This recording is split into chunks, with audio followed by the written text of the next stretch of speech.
There's a moment in every crypto cycle where everything just stops. Prices are still high, people are still talking, but something feels different. Suddenly, your altcoins aren't moving. NFT volume dries up. It takes longer to sell even a blue chip coin, and before long, the downtrend becomes obvious. What most people don't realize is that this moment isn't just about price, it's about liquidity. And when liquidity dries up in crypto, it happens fast. In today's video, I want to explain what crypto liquidity really is, why it vanishes almost overnight after the top of a bull market, and how you can track it in real time so you're not caught off guard.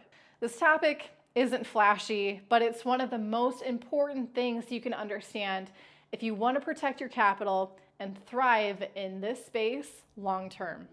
So let's start with the basics.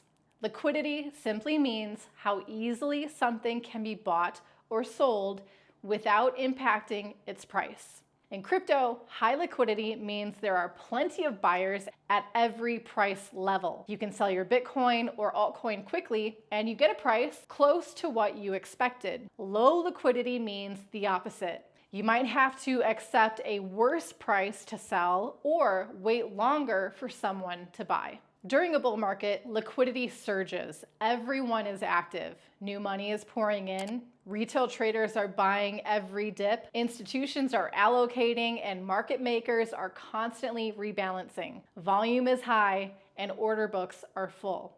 But after the peak, when Bitcoin tops out or stalls, liquidity starts to evaporate. Retail exits first, they stop buying dips, and many stop logging in altogether. Market makers reduce their exposure, volumes on exchanges shrink, and suddenly the same coins that pumped 5x in a month can't hold support for a week. And it's not just price volatility that increases, it's slippage. If you try to sell a $50,000 bag of a low cap coin during peak bull market, it's no problem. But after liquidity fades, that same sell order can move the price 10 or 20% in one trade. That's how people lose money even when technically the price hasn't dropped much. They can't exit cleanly. This is especially brutal in altcoins and NFTs, where liquidity can drop to zero. When there are no buyers, you can't sell, no matter what the price says.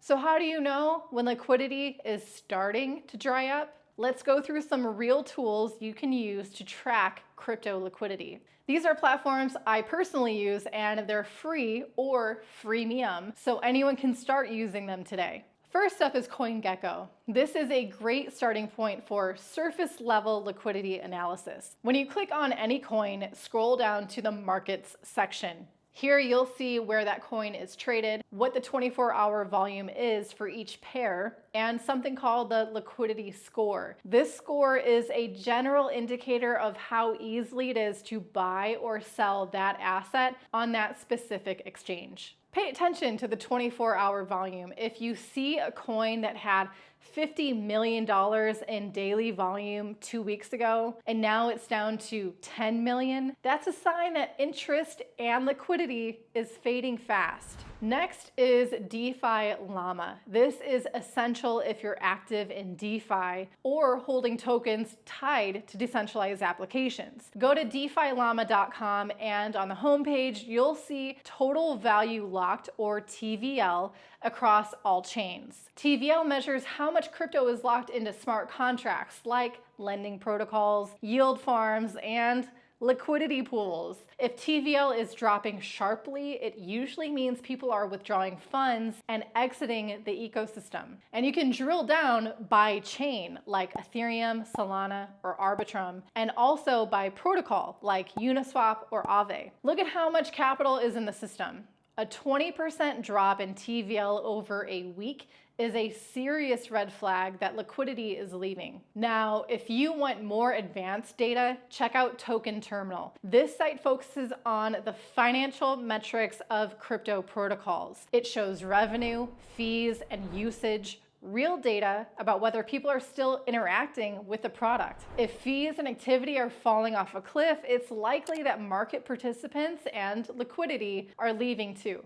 Then there's Dune Analytics. This is a more customizable tool, but incredibly powerful. You can also find community-built dashboards for almost any protocol or theme, like stablecoin flows, DEX trading volumes, or on-chain liquidity for specific coins. For example, you can search USDT inflows or Uniswap liquidity and find up-to-date dashboards showing where money is moving. If you see large stablecoin outflows from DEXs, or even worse, from centralized exchanges, that often means people are de-risking. They're pulling their capital into safety. This behavior tends to start with the smartest players, and if you're watching, you can follow their lead before the panic sets in. Another resource that's often overlooked is CryptoQuant. It offers on-chain data about exchange reserves. When exchange reserves for Bitcoin and Ethereum are increasing, it often means people are getting ready to sell. When reserves are dropping, it usually signals accumulation or long-term storage. Watching this metric closely can give you early warnings about shifting sentiment and liquidity conditions. And finally, check spot trading volume across major exchanges. You can find aggregated charts on CoinGecko,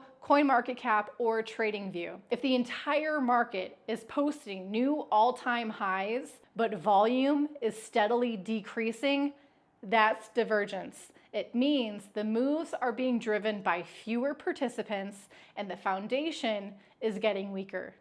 So what should you do when you see liquidity starting to fade? This is the time to act conservatively. If you're holding altcoins that have made significant gains, consider taking profits before liquidity disappears completely. If you're trading on-chain, pay attention to slippage warnings. If your slippage is over 2 or 3%, that's a big sign that liquidity is already thinning out. It's also smart to start thinking about how much capital you want to preserve for the next cycle. You don't have to sell everything, but even rotating 30 to 50% of your portfolio into Bitcoin or stablecoins can give you the flexibility to buy back later at much lower prices.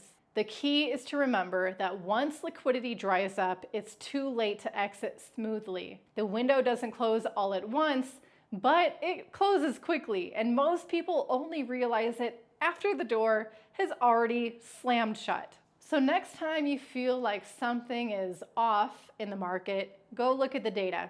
Check TVL on DeFi Llama, look at volume on CoinGecko, watch stablecoin flows on Dune. Don't just trust price, trust activity, trust movement. Let me know in the comments, have you ever been caught in a position where you couldn't exit because there just wasn't any liquidity? What tools do you use to track volume and activity? And if you want to learn more about how to use all of these platforms to guide your decision making, not just in bull markets, but during bear cycles too, check out learningcrypto.com. That's where Toby and I teach everything we've learned over the past 10 years. No fluff, no hype, just the strategies that actually work. Thanks for watching. I'll see you in the next video.